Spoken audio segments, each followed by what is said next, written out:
But still, the question on everybody's lips, as it had been for 44 years, was who is going to come next? Because Elizabeth had doggedly refused to name her successor from the outset of her reign.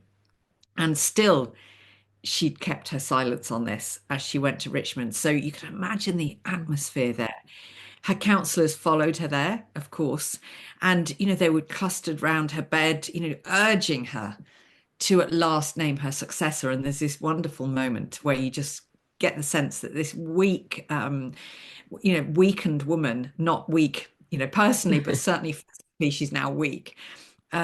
She's still got it because Robert Cecil, her chief minister, says, "Ma'am, you must name your successor." And the room falls silent. And then Elizabeth said, "Little man, must is not a word to use to princes." Oh, I love it. She's still in control. I love it. Puts him firmly in his place. And there's a crisis looming because people at this time, they still refer to the Wars of the Roses. There's still a real fear of civil war. And those councillors know that the succession is by no means clear. There are several, if not more, candidates with a quite strong claim to Elizabeth's throne. And they're basically begging her on their knees to just say at last, what have you got to lose?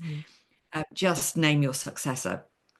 But as we now know, Elizabeth dies without naming the successor.